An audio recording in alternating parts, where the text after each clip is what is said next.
A billionaire visits her son's grave and finds a homeless mother crying with a child. She was shocked to find out who they are. Hello friends, welcome to our story.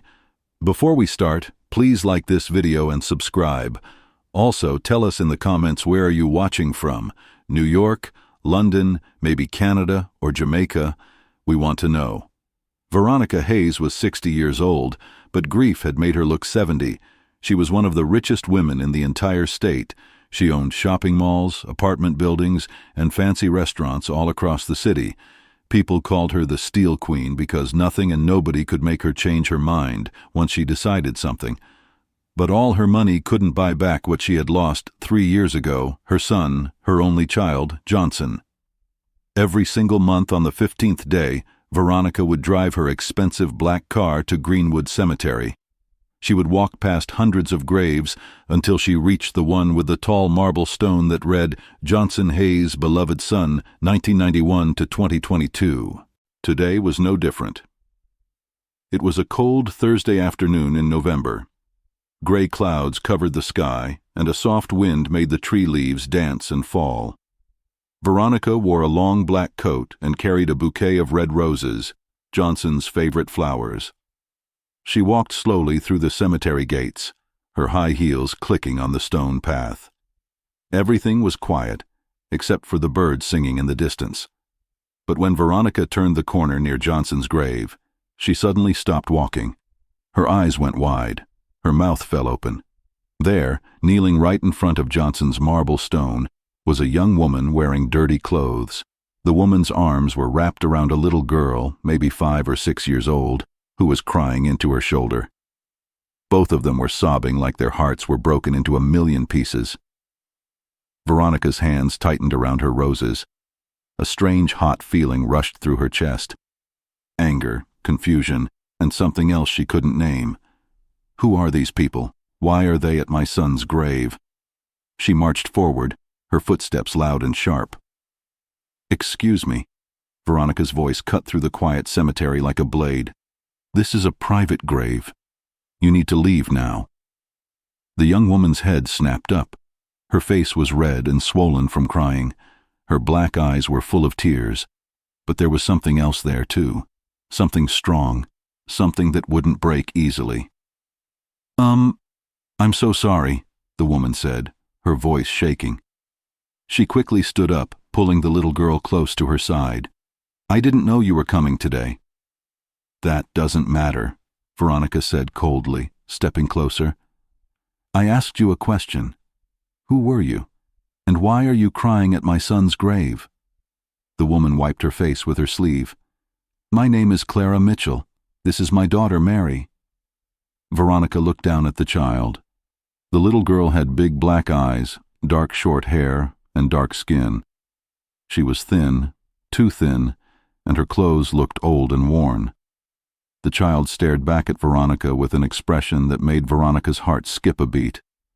Those eyes, that face, something about her looked familiar. That still doesn't explain why you're here, Veronica snapped, pushing the thought away. This grave belongs to my family. My son, Johnson Hayes. You have no business being here. Clara took a deep breath. When she spoke again, her voice was quieter but steadier. I know who he was. I come here every month because she paused and looked down at Mary. Because Johnson was important to us. Very important. Veronica felt ice run down her spine. Important how? She demanded. The wind picked up, making the tree branches creak above them. Clara's hand tightened around Mary's shoulder. Because, Clara said, lifting her chin and looking straight into Veronica's eyes, Johnson and I were together. We loved each other. And because Mary is his daughter, the roses fell from Veronica's hands. They scattered across the wet grass, red petals breaking apart and mixing with the dirt. Veronica couldn't breathe, couldn't think. The world seemed to tilt sideways. What did you just say? She whispered. Clara didn't look away. Mary is Johnson's child, your granddaughter. That's impossible, Veronica hissed. My son would have told me. He told me everything. No, Clara said softly. He didn't. He wanted to, but he was afraid. He said you wouldn't approve. He said you would try to tear us apart." Veronica's face turned red with fury. "How dare you? You're lying. You're some kind of scammer who heard about my money." "And I'm not lying," Clara interrupted. Her voice was calm, but tears were rolling down her cheeks again. "I worked at Tony's Diner on 5th Street. Johnson came in every Tuesday for coffee. We started talking. Then we fell in love. I got pregnant, and he was happy about it. He wanted to be a father." "Liar," Veronica shouted. "If any of this was true, he would have introduced you to me. He would have brought you to our home." "He tried," Clara said, her voice breaking. "3 times he almost told you, but every time he got scared.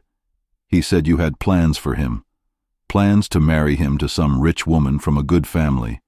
He said, you would never accept a waitress, never accept me." Veronica stared at the woman, her mind racing. Johnson had been acting strange in the months before he died, sneaking out at odd hours, smiling at his phone, refusing to meet the daughters of her business partners. What this? A secret girlfriend? A secret child? "Prove it," Veronica said through clenched teeth. "Prove this child is related to my son, or I'll have you arrested for harassment." Clara reached into her pocket and pulled out a small, wrinkled photograph. She held it out with a trembling hand. Veronica snatched it. The photo showed her Johnson smiling that big, bright smile she hadn't seen in years, with his arm around a younger, healthier version of Clara. They were at some kind of park. Clara was holding a tiny baby wrapped in a yellow blanket. Johnson was kissing the baby's forehead. On the back, in Johnson's handwriting, it said, "My 2 girls, my whole world. J." Veronica's legs felt weak. She stumbled backward. "No," she whispered.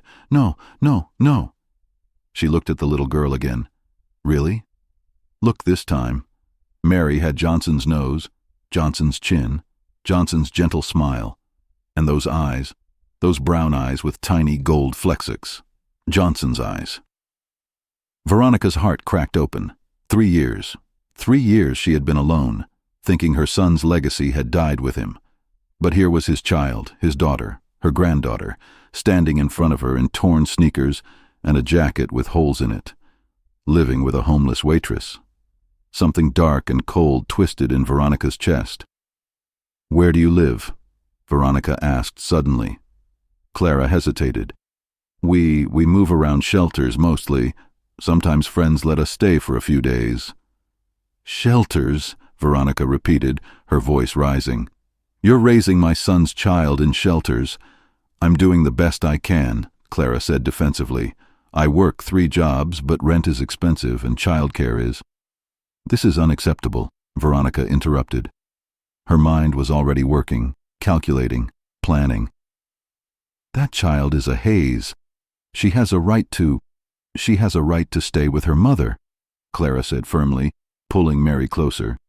"I know we don't have much, but Mary is loved. She's safe.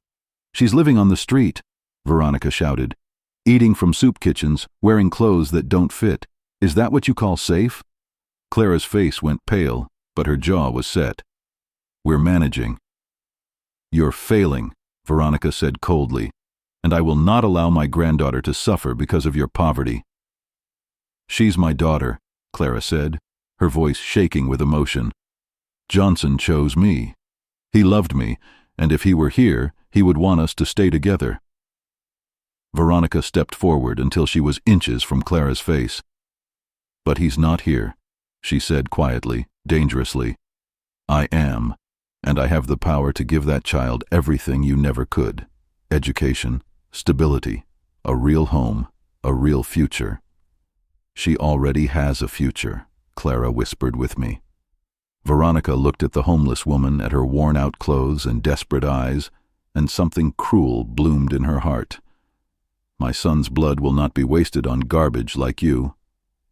"We'll see about that," Veronica said softly. She turned and walked away, leaving the roses scattered on the ground. But as she reached her car, she pulled out her phone and dialed the number. "Marcus," she said when someone answered. "I need you to investigate someone. Her name is Clara Mitchell. I want to know everything about her. Everything, and I want it by tomorrow morning." She hung up and looked back at the cemetery. Through the iron gates she could see Clara and Mary walking away hand in hand, disappearing into the gray afternoon. Veronica's eyes narrowed. That child belongs to me now, and I always get what I want. The next morning, Veronica sat in her enormous office on the top floor of Hayes Tower, a glass building in the heart of the city that she owned. Her desk was made of dark wood and was bigger than most people's bedrooms. Behind her, floor-to-ceiling windows showed the entire city below, looking tiny and far away. Veronica hadn't slept all night. She kept thinking about that little girl, Mary, her granddaughter, Johnson's daughter. Every time she closed her eyes, she saw that photograph. Johnson smiling, kissing the baby's head, looking happier than she'd ever seen him. Why hadn't he told her? Why had he kept such a huge secret? Because you would have destroyed it. A small voice whispered in her mind. Because you would have done exactly what you're about to do now. Veronica pushed the thought away. A knock on the door interrupted her thoughts. "Come in," she called. The door opened and Marcus Chin walked in. He was Veronica's private investigator, a thin man in his 40s with sharp eyes and a briefcase full of secrets. For 15 years he had worked for Veronica, digging up information on business rivals, cheating partners, and anyone else she needed to know about. "Good morning, Mrs. Hayes," Marcus said, sitting down across from her. He opened his briefcase and pulled out a thick folder. "I have the information you requested." "Tell me everything," Veronica said, leaning forward. Marcus opened the folder.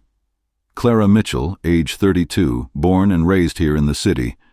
She graduated high school but never went to college, couldn't afford it. For the past 8 years she's worked as a waitress at various diners and restaurants. Go on. Veronica said she met your son approximately 7 years ago at Tony's Diner, where she was working the morning shift. According to her former co-workers, Johnson came in regularly, and they started dating about 6 months later. Veronica's jaw tightened. 7 years? He kept this from me for 7 years. The child, Mary Mitchell, is 6 years old, Marcus continued. Born on March 15th, Johnson was listed as the father on the birth certificate, though it appears he never formally acknowledged her publicly. Because he was hiding her, Veronica muttered bitterly. Marcus cleared his throat. After Johnson's death 3 years ago, Clara's situation deteriorated rapidly. She was evicted from her apartment 8 months later when she couldn't pay rent. Since then, she and the child have been moving between homeless shelters, staying with friends occasionally, and sleeping in her car when there's no other option. Veronica felt a strange twist in her stomach. She pushed it down. "What about her criminal record?" Veronica asked. Marcus flipped a page. "Clean. No arrests, no charges, not even a parking ticket. She's never been in trouble with the law." "What about drugs, alcohol?" "No evidence of substance abuse. Her former employers describe her as hard-working and reliable, though she's been let go from several jobs recently due to missing shifts, likely because of childcare issues." Veronica drummed her fingers on the desk, thinking, "What about the child, Mary? Is she in school?" "She was enrolled in public school last year, but has missed significant time due to their housing instability. According to school records, she's a bright student, but struggles with attendance." Veronica stood up and walked to the window, looking out at the city below. Somewhere down there, her granddaughter was living in a shelter, missing school, wearing hand-me-down clothes. Johnson's daughter, my blood, living like that. "I want DNA testing," Veronica said suddenly. "I need legal proof that child is Johnson's." Marcus nodded. "I anticipated that. I've already arranged for a testing facility. However, you'll need Clara's cooperation to test the child." "Then I'll get it," Veronica said coldly, "one way or another." 3 days later, Veronica returned to the cemetery. She knew Clara would be there. Marcus had been following her, and he'd reported that Clara came to Johnson's grave every Thursday afternoon when Mary was at a free after-school program at the community center. Sure enough, when Veronica arrived, she saw Clara kneeling by the grave, arranging a small bunch of wildflowers she must have picked from somewhere. Veronica walked up quietly, her shadow falling over Clara. Clara looked up startled. When she saw who it was, fear flashed across her face. "Mrs. Hayes," Clara said, standing quickly. I was just leaving." "Don't," Veronica said. Her voice was softer than before, more controlled. "I want to talk to you." Clara wrapped her arms around herself, looking nervous. "About what?" "About Mary," Veronica said. "About my granddaughter." Clara's eyes narrowed slightly. "What about her?" Veronica took a breath. She had practiced this conversation in her head a dozen times. "I've been thinking about what you said," Veronica began, "about Johnson, about your relationship with him. And I believe you might be telling the truth." Clara blinked, surprised. "You do?" "I had you investigated," Veronica admitted. "I found evidence that supports your story. The timeline matches. And the child. She does look like him." Clara's shoulders relaxed slightly. "So, you believe me now?" "I'm willing to consider it," Veronica said carefully. "But I need proof. Legal proof. I need a DNA test to confirm Mary is Johnson's biological daughter." Clara's face hardened. "What? So you can take her away from me?" "No," Veronica lied smoothly. "So I can help you, both of you." Clara stared at her suspiciously. "Help us how?" Veronica gestured around them. "Look at your situation, Clara. You're homeless. You're working multiple jobs just to feed your daughter. She's missing school. She doesn't have stability or security. Don't you want better for her?" "Of course I do," Clara said, her voice rising. "I want everything for her, but I'm doing the best I can with what I have." "I know," Veronica said, her voice gentle but fake, "and I respect that. You're a fighter. But Mary is also a Hayes. She has a right to her father's legacy, to her inheritance, to the life Johnson would have wanted for her." Clara shook her head. "Johnson wanted her to have love. That's what he cared about, not money." "She can have both," Veronica said. "Let me help you. Let me set up a trust fund for Mary's education. Let me find you proper housing. Let me give you the support you need to take care of her properly." Clara looked uncertain now, torn between hope and suspicion. "All I'm asking," Veronica continued, "is for a simple DNA test. Once we have legal confirmation that Mary is Johnson's daughter, I can begin the process of providing for her future. Isn't that what you want? For her to have opportunities?" Clara bit her lip, thinking hard. "Just a test," she asked quietly. "Just a test," Veronica confirmed. "Nothing more. You have my word."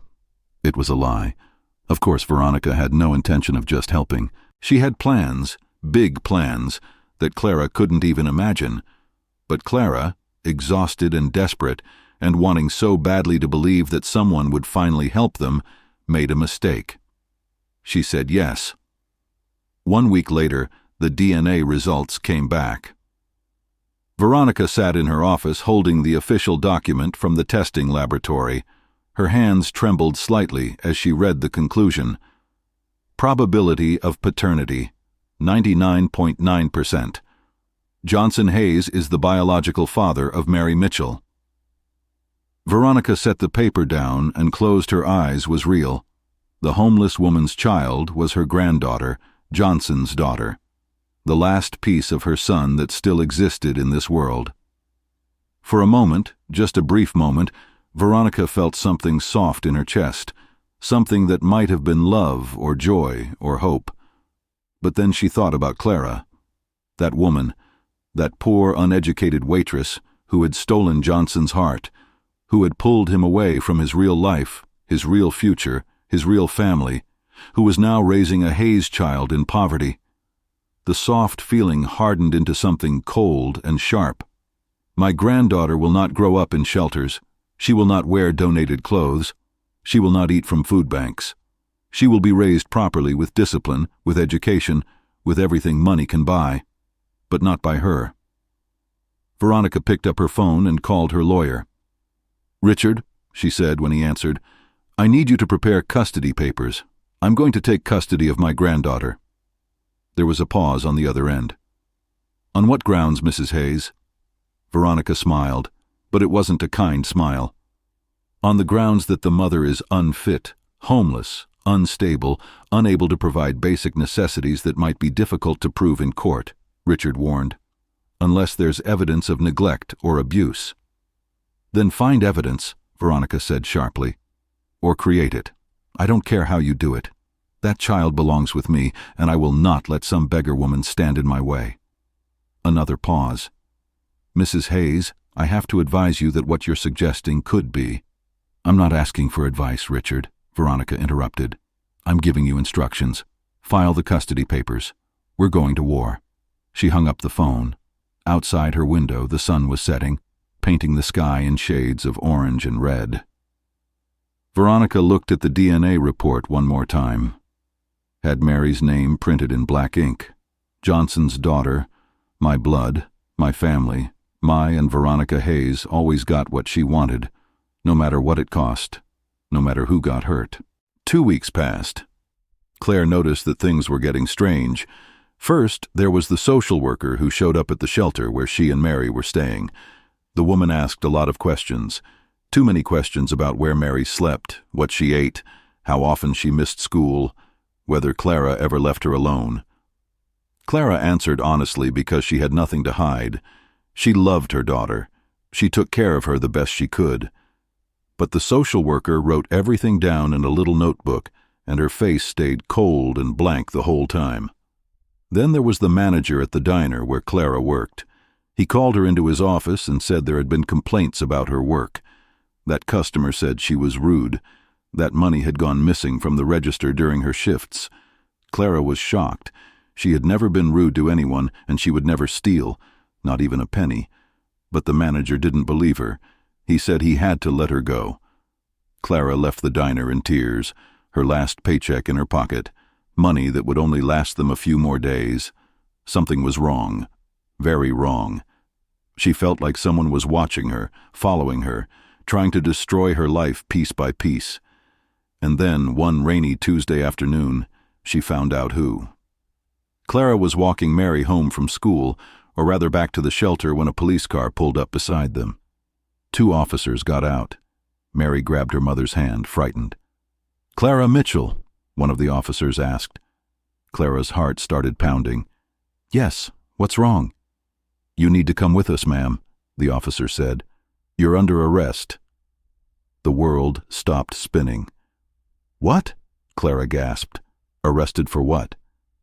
"I didn't do anything." "You're being charged with theft," the second officer said, pulling out handcuffs. $500 was stolen from the diner where you worked. The manager filed a police report.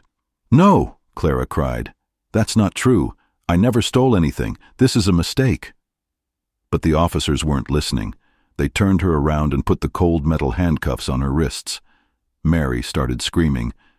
"Don't take my mommy, please. She didn't do anything wrong." Clara looked down at her daughter, tears streaming down her face. "Mary, baby, listen to me. This is a mistake, okay? Mommy will fix this. I promise I'll be back soon." "Ma'am, we need to contact child services," one officer said. "The child can't be left alone." "No," Clara struggled against the handcuffs. "Please, she has nowhere to go. I'm all she has." "A social worker is already on the way," the officer said. Mary was sobbing now, clinging to her mother's leg. "Mommy, don't leave me. Please." Clara's heart was breaking into a million pieces. "I love you, baby. Remember that. I love you so much. I'll come back for you. I promise." The officers pulled Clara toward the police car. Mary tried to follow, but one of the officers gently held her back.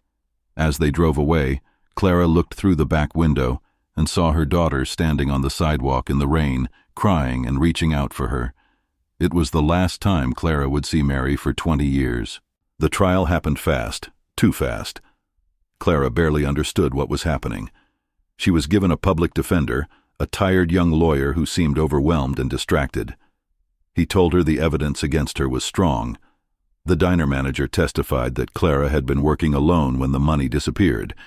Security footage showed her near the register, and somehow, impossibly, the stolen $500 was found in Clara's bag, During a search of her belongings at the shelter, Clara kept saying she was innocent, that someone must have planted the money, that this was all a setup. But who would believe a homeless woman over a respected business owner? The jury certainly didn't. They found her guilty of theft. The judge, looking down at Clara with disappointment, said that while the crime itself wasn't severe, Clara's circumstances, her homelessness, her instability, her inability to provide for her child, showed a pattern of poor judgment. He sentenced her to 20 years in prison. Clara screamed. She begged. She cried that she had a daughter who needed her. But the judge's decision was final. As the guards led her away, Clara saw someone sitting in the back of the courtroom, Veronica Hayes. The old woman sat perfectly still, wearing an expensive black suit. Her face showed no emotion, but her eyes were cold and satisfied. And in that moment, Clara understood everything. This wasn't about theft. This was about Mary. Veronica had framed her, had destroyed her life, had stolen her daughter. "You monster!" Clara screamed, fighting against the guards. "You did this! You took everything from me!" Veronica stood up calmly and walked toward the exit. But just before she left, she turned and looked at Clara one last time. Their eyes met, and Veronica smiled, a small, cruel smile that said, "I won, and you lost everything." Then she was gone. Clara collapsed, sobbing as the guards dragged her away to begin her sentence. 20 years stolen from her, 20 years without her daughter, all because a billionaire wanted what Clara had and had the power to take it. That same evening, Veronica returned to her mansion. In one of the guest rooms upstairs, Mary sat on a huge bed, looking tiny and lost. She was wearing new clothes, expensive ones that Veronica had bought for her. Her hair had been washed and brushed. She looked clean and neat, but her eyes were red from crying. "Where's my mommy?" Mary asked for the 100th time. Her voice was small and broken. Veronica sat down in a chair across from her. She had practiced what to say. "Mary," Veronica said gently, "your mother is sick. She's gone to a place where doctors can help her get better." It was a lie, but Mary was only 6 years old. She wouldn't understand the truth. "When is she coming back?" Mary asked. "I don't know, sweetheart." Veronica said, "It might be a very long time, but don't worry. You're going to stay here with me. I'm your grandmother. Your father was my son. That means your family, and I'm going to take care of you." Mary started crying again. "I want my mommy." "I know," Veronica said, "but your mommy can't take care of you right now. She made some bad choices. She wasn't able to give you what you need." "She loves me," Mary sobbed. "Love isn't enough," Veronica said firmly. "You need food, clothes, a home, school, a future. Your mother couldn't give you those things, but I can." Mary buried her face in the pillow, her small body shaking with sobs. Veronica watched her for a moment, feeling that strange twist in her chest again, something that might have been guilt, but she pushed it away. "This is for the best," she told herself. "The child will forget about her mother eventually. She'll grow up here in luxury with opportunities Clara could never provide. She'll thank me someday." Veronica stood and walked to the door. "Tomorrow we'll go shopping," she said. "I'll buy you toys, books, whatever you want. You'll see, Mary. Life is going to be much better now." She closed the door behind her, leaving Mary alone in the big cold room. In the hallway, Veronica pulled out her phone and called her lawyer. "Richard, it's done," she said. "The custody papers were approved this afternoon. Mary is legally mine now." "Congratulations, Mrs. Hayes," Richard said. Veronica looked back at the closed door, hearing Mary's muffled crying through the wood. "Yes," she said quietly, "congratulations."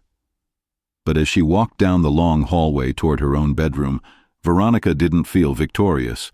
She felt empty, just like she had for the past 3 years since Johnson died.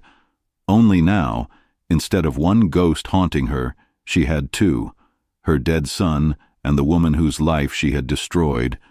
But Veronica Hayes didn't believe in regret. She believed in winning, and she had won. The years crawled by in prison. Clara's world became small.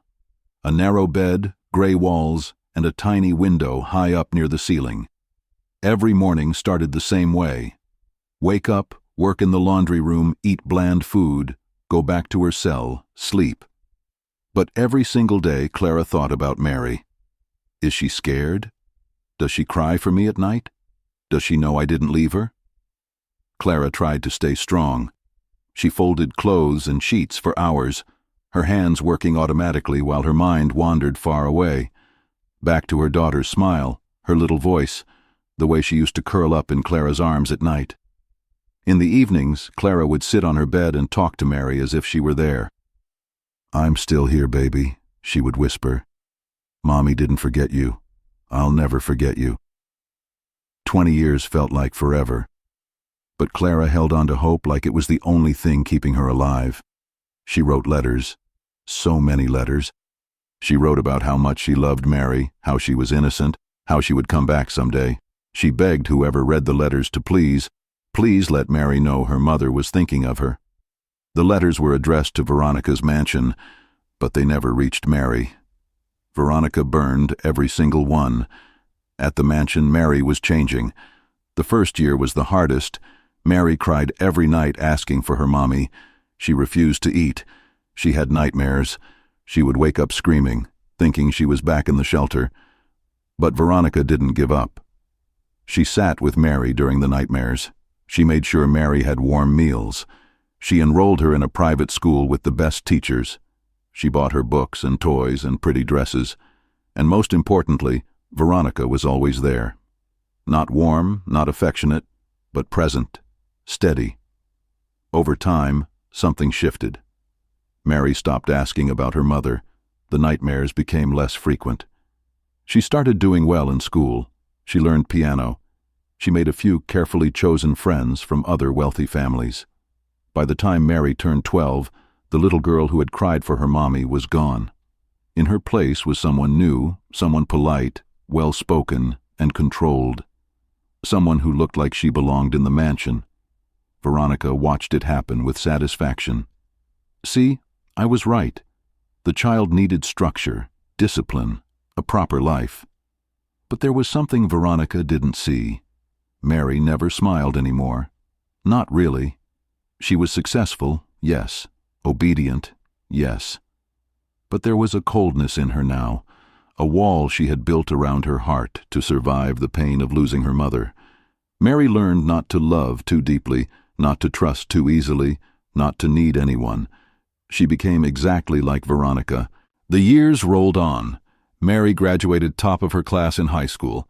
She went to a prestigious university and studied business management. She was sharp, focused, and ambitious. People respected her. Some feared her a little, and now she ran her own company, Hayes Marketing Solutions, a firm that helped businesses advertise their products. She had a modern apartment with floor-to-ceiling windows. She wore designer clothes. She drove a silver car that purred like a cat. Her life looked perfect, but Mary felt nothing.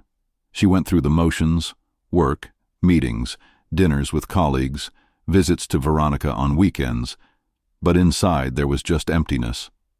Sometimes late at night, Mary would stand by her window and look out at the city lights and feel like she was supposed to be somewhere else with someone else, like part of her was missing, but she didn't know what it was. Or maybe she had forgotten. 20 years after the trial, Clara walked out of prison. She was 46 years old now. Her hair had streaks of gray. Her face had new lines.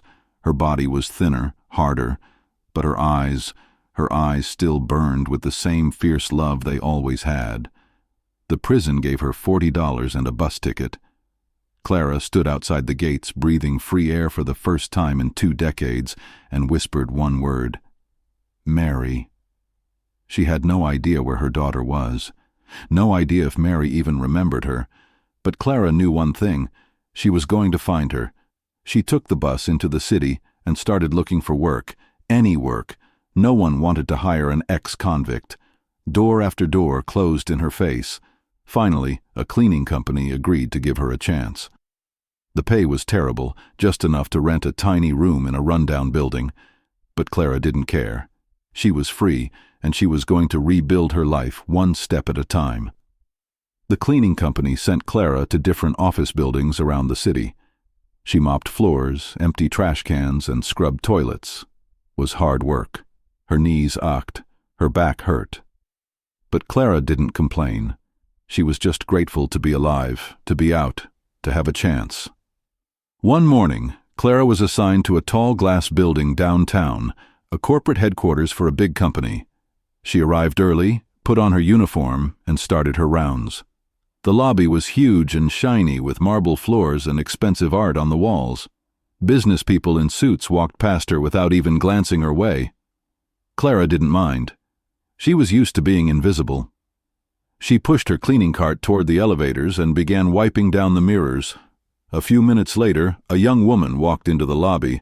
She was in her mid-ents, wearing a sharp gray suit and carrying a leather briefcase. Her hair was pulled back neatly. She walked with confidence, her heels clicking against the marble floor. Clara happened to glance up as the woman passed by. For a moment, Clara felt something strange, a warm pull in her chest, like a soft tug she couldn't explain. She watched the young woman press the elevator button, still feeling that odd sensation. Why do I feel like I know her? But that didn't make sense. Clara had been in prison for 20 years. She didn't know anyone in the city anymore.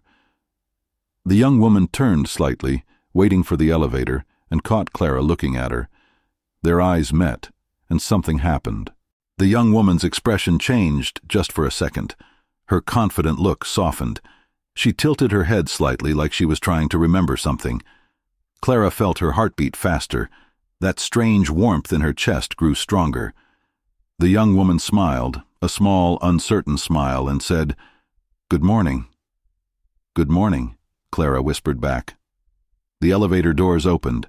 The young woman stepped inside, but before the doors closed, she looked back at Clara one more time, that same puzzled expression on her face. Then she was gone. Clara stood there, her hand still holding the cleaning cloth, feeling shaken. What was that? She didn't understand it, but something about that woman felt familiar, say important, like seeing someone from a dream she couldn't quite remember. Upstairs in her office, Mary sat at her desk staring at her computer screen, but she wasn't seeing it. She was thinking about the cleaning woman in the lobby. Why did I feel that way? Mary had felt something when their eyes met. A sudden warmth, a feeling of comfort she couldn't explain, like coming home after a long trip. But she had never seen that woman before in her life. "I'm just tired," Mary told herself. "I've been working too much." She forced herself to focus on her emails, but all morning she couldn't shake the feeling. And when lunchtime came, Mary found herself walking down to the lobby, telling herself she just needed some fresh air. Clara was there, wiping down the glass doors. Mary slowed her steps, watching her. The woman worked quietly, carefully. There was something gentle about her movements, something kind in her face. Clara looked up and saw Mary again, that feeling like electricity in the air between them. "Hi again," Mary said, surprising herself. Clara straightened up, looking nervous. "Hello, ma'am. You're new here, aren't you?" Mary asked, taking a step closer. "Yes, ma'am. This is my first week," Clara said softly. Mary nodded. There was a pause. Neither of them moved. "I'm Mary," she said finally. Clara's breath caught. Her hands tightened around the cleaning cloth. "Clara," she managed to say. "My name is Clara." They stood there looking at each other, both feeling that strange, powerful pull. "It's nice to meet you, Clara," Mary said, and she meant it. She didn't know why, but she felt calmer just standing near this woman. "Nice to meet you too," Clara whispered, tears threatening to fill her eyes. Mary noticed the emotion on Clara's face. "Are you okay?" "Yes," Clara said quickly, wiping her eyes. "Sorry, You remind me of someone I knew a long time ago." Mary felt a strange ache in her chest. "You remind me of someone too, but I don't know who." They stood in silence for another moment. Then, Mary's phone buzz. A meeting reminder. "I have to go," Mary said, sounding almost disappointed. But I'll see you around, Clara." "Yes," Clara said, her voice breaking slightly. "I'll be here." Mary walked toward the elevators, but she looked back twice. Clara watched her go, tears streaming down her face now. She didn't know why, but being near Mary felt right, felt like the missing piece she'd been searching for. And Mary, riding the elevator back to her office, felt that same inexplicable pull, like she had just met someone who mattered, someone important, someone she needed. But neither of them understood why. Over the next few weeks, something beautiful and strange began to happen. Mary started coming down to the lobby more often. At first she told herself it was just for coffee breaks or fresh air, but really she was looking for Clara, and Clara began timing her cleaning schedule so she would be in the lobby when Mary arrived in the morning. They started having small conversations. "How was your weekend?" Mary would ask. "Quiet," Clara would say, smiling softly. "How was yours?" "Busy, always busy." The conversations were simple, but they felt meaningful. Mary found herself telling Clara things she never told anyone, about feeling empty despite her success, about not remembering much of her childhood, about the strange loneliness that followed her everywhere. And Clara listened, really listened. Sometimes Mary would bring Clara coffee. Sometimes Clara would leave little encouraging notes on Mary's desk when she cleaned her office. People at the company started noticing. "Why are you so friendly with the cleaning lady?" one of Mary's colleagues asked. Mary didn't know how to explain it. "I don't know," she said honestly. "I just feel better when I talk to her, like she understands me." What Mary didn't say was this. Being around Clara made her feel safe in a way she hadn't felt since she was a little girl. And Clara was living in a bittersweet heaven. Every day she got to see Clara, talk to her, watch her smile. But Mary didn't know who she was, and Clara didn't know she was her daughter either. 3 months passed. Mary and Clara's friendship grew deeper.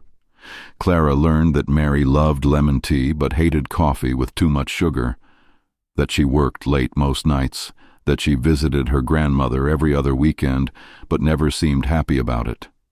Mary learned that Clara lived alone in a small apartment, that she had been through hard times but never complained, that she had a way of making Mary feel calm just by being near. But neither woman knew the real connection between them. Clara still didn't realize that the successful businesswoman she cleaned for was her daughter. 20 years had passed. Mary had been 6 when they were separated. Now she was 26, a completely different person. And Mary had no memory of her mother. The years with Veronica had erased almost everything from her early childhood. All they knew was that being together felt right. One afternoon, Mary was having a terrible day. A big project had fallen apart. She felt exhausted and defeated. She went down to the lobby hoping to find Clara. Clara was there cleaning the windows. "Bad day?" Clara asked gently, seeing Mary's face.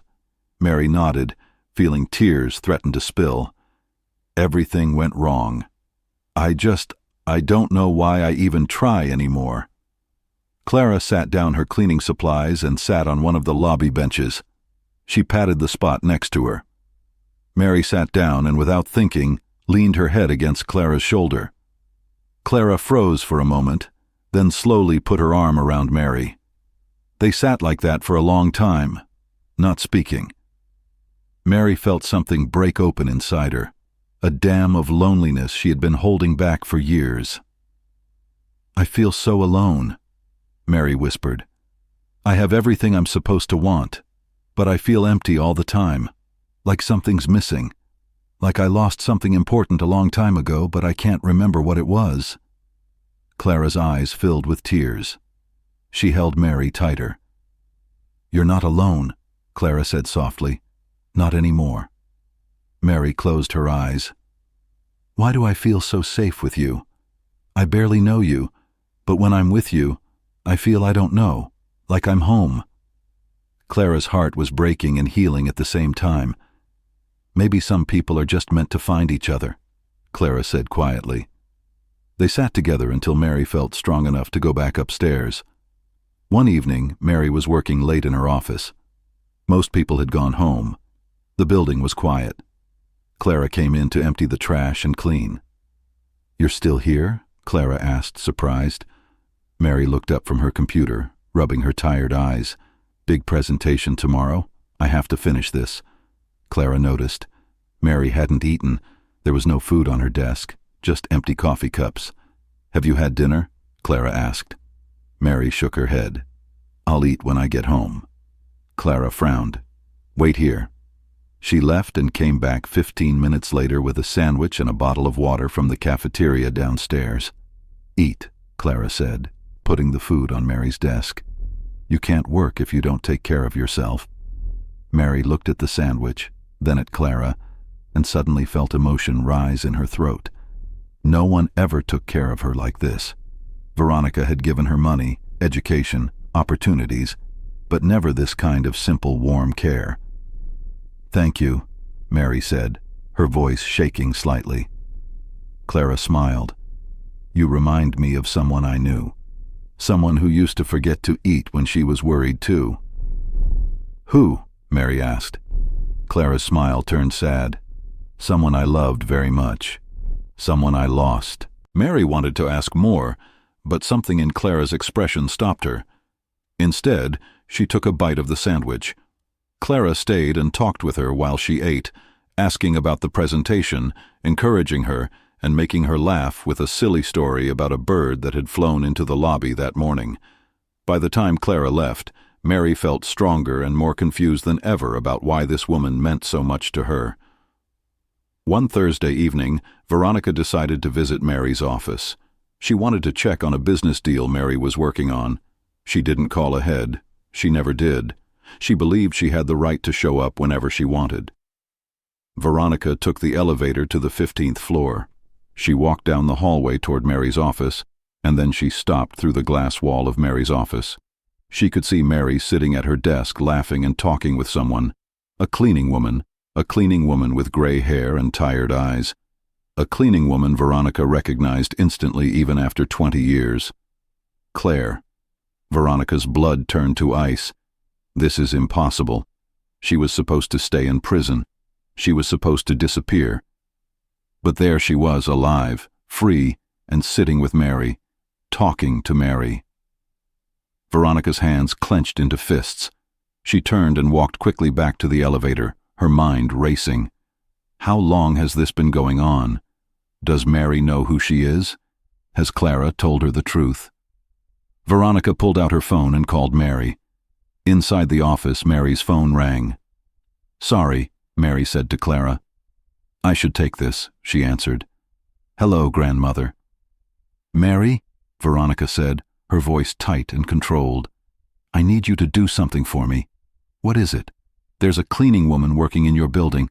Her name is Clara Mitchell. I want you to fire her." Mary frowned. "Fire her? Why?" "Because I said so," Veronica snapped. "She's not fit to work in your company. Get rid of her." Immediately, Mary felt anger rise in her chest, something rare for her. "No." Silence. "What did you say?" Veronica asked dangerously. "I said no." Mary repeated, her voice stronger now. "Clara is a good person. She works hard. I'm not firing her just because you tell me to." Mary. "Goodbye, grandmother," Mary said, and hung up. Clara watched Mary with wide eyes. "Was that about me?" Mary set her phone down. "Yes, but don't worry. You're not going anywhere." Clara felt tears well up in her eyes. "Thank you." But both women felt a chill run down their spines because they both knew Veronica Hayes didn't lose, and she wouldn't let this go. Veronica didn't sleep that night. She sat in her study, a glass of wine in her hand, staring at the fireplace. How dare Mary refuse me? How dare she choose that woman over me? For 20 years, Veronica had controlled everything. She had raised Mary, fed her, clothed her, paid for her education, made her into the successful woman she was today, and now Mary was throwing it all back in her face for a cleaning woman. Veronica's jaw tightened. This is Clara's fault. She's poisoning Mary against me. She's trying to steal her back. Veronica knew she had to act quickly. Before Clara could tell Mary the truth, before everything Veronica had built came crashing down, she made a decision. Tomorrow she would go to Mary's building. She would confront Clara herself, and she would make sure Clara understood some battles can't be won. The next evening, Veronica arrived at the glass tower just as the sun was setting. She took the elevator to the parking garage beneath the building. She knew Clara's shift ended at 9, and the cleaning staff always left through the garage entrance. Veronica waited in the shadows near the exit, her expensive coat wrapped around her, her eyes cold and focused. At exactly 9:15, Clara pushed through the door, tired after a long night of work. She was pulling her old jacket on, ready to walk to the bus stop. "Hello, Clara," Veronica said, stepping out of the shadows. Clara jumped, startled. When she saw who it was, her face went pale. "You," Clara whispered. "Yes, me." Veronica walked closer. "We need to talk." Clara's hands clenched into fists. "I have nothing to say to you. You destroyed my life. You stole my daughter. You sent me to prison for a crime I didn't commit." "And I'd do it again," Veronica said coldly. That child needed a real home, a real future, not a homeless shelter and a mother who couldn't provide for her. "I loved her," Clara shouted, her voice echoing through the empty garage. "That's more than you ever gave her. I know what kind of life Mary has had with you. Cold, controlled, loveless." Veronica's eyes narrowed. "You know nothing about her life. I know more than you think." Clara said, "We've been talking for weeks now, and I can see it in her eyes. She's not happy. You turned her into a robot, a perfect little business machine, but you never gave her what she really needed." "And what is that?" Veronica asked mockingly. "Love," Clara said simply. "Real love, not control, not manipulation, just love." Veronica laughed, a harsh, bitter sound. "Love doesn't pay bills. Love doesn't build empires. Love doesn't give you success and security." "No," Clara agreed, "but it gives you a reason to live.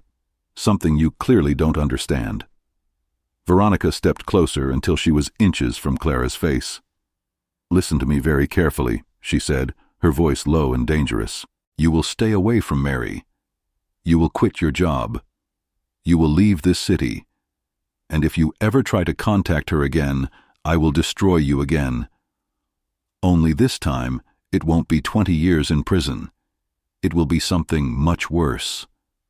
Clara stood her ground, not backing away. "I'm not afraid of you anymore." "Then you're a fool," Veronica hissed. "Maybe," Clara said, "but I'm also a mother, and a mother never stops fighting for her child. Never, not even after 20 years. "Mary is my granddaughter," Veronica said. "She belongs to me, not you." "She doesn't belong to anyone," Clara shouted. "She's a human being, not a possession, not a trophy. When are you going to understand that?" "I understand perfectly," Veronica said. "I understand that you are nothing. A poor, pathetic woman who lost everything because you were weak. And I understand that if you try to tell Mary who you are, I will make sure she never believes you. I have lawyers, money, power. What do you have?" Clara's eyes filled with tears, but her voice stayed strong. "I have the truth, and the truth always comes out eventually." Veronica opened her mouth to respond, but then she heard something. Footsteps. Both women turned. Mary stood at the garage entrance, her purse in her hand, her face frozen in shock. She had heard everything. The silence in the garage was deafening. Mary stared at the two women, her mind trying to process what she just heard. "You stole my daughter, sent me to prison for a crime I didn't commit. A mother never stops fighting for her child." "Mary," Veronica said quickly, her voice suddenly soft. "This isn't what it looks like." But Mary's eyes were on Clara, on the older woman's tear-stained face. On the way, she was looking at Mary with such desperate, painful love. "What did she mean?" Mary asked, her voice shaking when she said, "You stole her daughter." Veronica stepped forward. "Mary, this woman is insane. She's been harassing our family for years. She's trying to—" I asked her. Mary interrupted, still looking at Clara. "Not you. Clara's whole body was trembling. This was the moment she'd been terrified of for 20 years, the moment when she would have to tell Mary the truth and risk losing her all over again. But there was no choice now. "Mary," Clara whispered, "I'm your mother." The words hung in the air like thunder. Mary took a step back, shaking her head. No, that's not possible. My mother died when I was little. Grandmother told me." "She lied," Clara said, tears streaming down her face. "Your grandmother framed me for theft 20 years ago. She had me arrested and sent to prison. She took you away from me when you were 6 years old, and I've been searching for you ever since." Mary looked at Veronica. "That's not true. Tell me that's not true." Veronica's face was like stone. "Mary, you need to listen to me." "Is it true?" Mary screamed. The sound echoed through the garage. Veronica's silence was answer enough. Mary's legs felt weak. She stumbled backward, leaning against a concrete pillar for support. "I had dreams," Mary whispered. "Dreams of a woman who sang to me, who held me, who called me baby." She looked at Clara with wide, desperate eyes. "Was that you?" Clara nodded, unable to speak through her sobs. "You're lying," Mary said, but her voice had no conviction. "This is some kind of trick, some kind of scam." "I'm not lying," Clara said. She reached into her pocket with shaking hands and pulled out the old photograph, the one she kept hidden all these years, the one of her and Johnson and baby Mary. "Look, please, just look." Mary took the photo. Her hands were shaking so hard she almost dropped it, but she saw it. Her father, Johnson, the man she'd only seen in other photographs in Veronica's mansion with Clara and with a baby. A baby that looked exactly like Mary had looked in her own baby pictures. "No," Mary whispered. No, I loved you," Clara said, her voice breaking. "I loved you more than anything in the world, and she took you from me. She sent me to prison for 20 years. She let you grow up thinking I was dead, but I never forgot you. Not for a single day, not for a single moment." Mary looked at Veronica. "How could you? How could you do this to me?" "To her?" "Because I was protecting you," Veronica said, her composure finally cracking. "She was homeless. She couldn't take care of you. You were living in shelters. Mary eating from food banks, missing school. I gave you everything. Everything she never could. You gave me everything except the truth." Mary shouted, "You let me believe my mother was dead. You stole 20 years of our lives. I gave you a future." Veronica shot back. "Look at what you've become. Successful, wealthy, respected. Would you have had any of that with her?" Mary's eyes blazed with anger. "I would have had a mother. I would have had love. Do you know how many nights I cried myself to sleep wishing I had a mom? Do you know how lonely I was growing up in that cold mansion with you? I did my best." "Your best was a lie," Mary screamed. "My entire life has been a lie." She turned to Clara, tears streaming down her face. "Is it really true? Are you really my mother?" Clara nodded, her heart breaking and healing at the same time. "Yes, baby. I'm your mother. I've always been your mother." Mary started crying harder, deep, painful sobs that came from 20 years of missing something she didn't even know she'd lost. Clara opened her arms and Mary, without thinking, without hesitating, ran into them. Mother and daughter held each other for the first time in 20 years, both of them crying, both of them shaking, both of them finally whole. Veronica watched them, her face pale, her hands trembling. She had lost after all her planning, all her money, all her power. She had lost the one thing that mattered. "Mary," Veronica said quietly, "please, let me explain." "Don't," Mary said, her voice muffled against Clara's shoulder. "Don't say another word to me. I never want to see you again." "Mary, you can't mean that." "I mean it," Mary said, pulling back and looking at Veronica with red, swollen eyes. "You're not my grandmother. You're a stranger, a cruel, heartless stranger who destroyed my family. I am your family." Veronica said desperately. No, Mary said firmly. She is, she took Clara's hand. She's my mother, and I choose her. Veronica felt something crack inside her chest. All these years she told herself she did the right thing, that taking Mary was justified, that Clara wasn't good enough. But now, watching Mary look at Clara with such love that Mary had never ever shown her, Veronica finally understood what she'd really done. She'd stolen love, and you can't buy love back. You can't force it. You can't own it.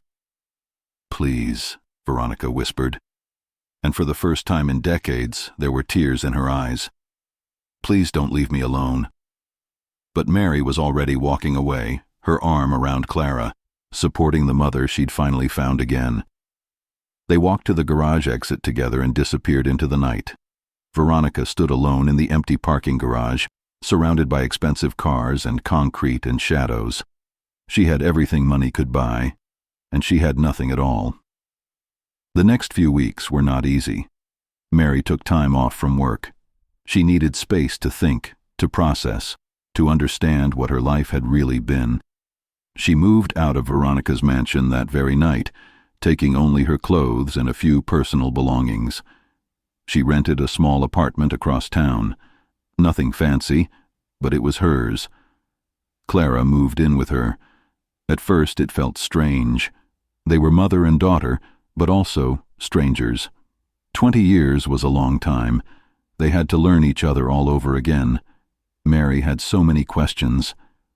"What was I like as a baby?" she asked one evening as they sat together on the couch. Clara smiled, her eyes distant with memory. "You were happy, always smiling. You loved when I sang to you. Your favorite song was, 'You are my sunshine.' You would fall asleep in my arms every night." Mary felt tears well up. "I wish I could remember." "You were so little," Clara said gently. "Only 6 years old when they took you. It's not your fault you don't remember." "Tell me about my father," Mary said. "About Johnson. What was he really like?" Clara's smile grew sad but warm. "He was kind, gentle. He made me laugh. He wasn't like other rich people. He didn't care about money or status. He just wanted to be happy. And when you were born, Mary, he was the proudest father I'd ever seen. He held you for hours just staring at your little face. He loved you so much." "Did he know?" Mary asked quietly. "Did he know what his mother was like?" "He knew she was controlling," Clara said. "That's why he was afraid to tell her about us. He was planning to introduce us to her properly to make her understand. But then her voice broke. Then the accident happened, and he was gone. And I was alone with you trying to survive, and Veronica. She saw her chance." Mary took Clara's hand. "I'm so sorry for everything you went through, for everything she did to you." "It wasn't your fault," Clara said firmly. "None of it was your fault. You were just a child." "But I grew up with her," Mary said, her voice filled with pain. "I believed her lies. I never questioned her. I never looked for you." "How could you?" Claire asked. "You thought I was dead, and even if you'd known I was alive, how would you have found me?" Veronica made sure we stayed separated. Mary wiped her eyes. "I wasted so much time. 20 years we could have had together." "We have time now," Clara said, squeezing her hand. "That's what matters. We have now and tomorrow and every day after that." They sat in silence for a moment, just holding hands, just being together. "Mom," Mary said softly, testing the word. Clara's breath caught. "Yes, baby." "I love you," Mary whispered. Clara pulled her daughter into a tight hug, tears streaming down her face. "I love you too. I never stopped loving you, not for one single second." They held each other and cried, but this time they were tears of healing, not pain. Veronica, meanwhile, grew smaller and smaller. Not physically, she still lived in her mansion, still had her money, still owned her businesses, but inside she was shrinking. Every day she would sit in her study, looking at old photographs of Johnson, of Mary as a child, of the family she thought she'd built, but it had all been built on lies and now it was gone. She tried calling Mary dozens of times, but Mary never answered. She tried sending letters, but they were returned unopened. She tried showing up at Mary's apartment, but Mary wouldn't let her in. Finally, Veronica stopped trying. She realized too late that some things can't be forced, some things can't be bought, some things once broken can never be fixed. She had wanted to own Mary, to control her, to keep her, but in doing so, she had lost her completely. 6 months after the truth came out, Mary and Clara visited Johnson's grave together. It was a sunny Saturday morning. The cemetery was quiet and peaceful. Birds sang in the trees, and a gentle breeze made the grass sway. They stood in front of the marble stone, both holding flowers. "Hi, Dad," Mary said softly. "I finally know the truth now about you and Mom, about how much you loved us." Clara placed her flowers on the grave. "I'm sorry I couldn't protect our daughter, Johnson. I'm sorry for what happened, but I promise you, I'm taking care of her now. We're together again." Mary took her mother's hand, "And we're going to be okay, both of us." They stood there for a while, just remembering, just honoring the man who had loved them both. Then, as they were turning to leave, Mary saw someone standing far across the cemetery, half hidden behind a tree, Veronica. She was watching them from a distance, her face pale and sad, her shoulders slumped. For a moment, their eyes met. Mary felt a flash of anger, then pity, then something else, something she didn't quite understand. Forgiveness? Not yet. Maybe not ever. But she understood in that moment that Veronica had lost everything, that she was alone, that her cruelty had destroyed her own happiness, and that was punishment enough. Mary turned away and walked with Clara toward the cemetery gates, toward the sunshine, toward their future. Veronica watched them go, tears rolling down her wrinkled cheeks. She had built an empire. She had accumulated wealth beyond imagination. She had controlled, manipulated, and dominated everyone around her. But in the end, she had nothing because you can't buy love. You can't steal it. You can't force it. Love is only real when it's given freely. And Veronica had never learned that lesson, not until it was too late. I hope you enjoyed watching it as much as I enjoyed creating it. Like, share, and comment on the lessons you've learned. Let me know where you're watching from in the comments below.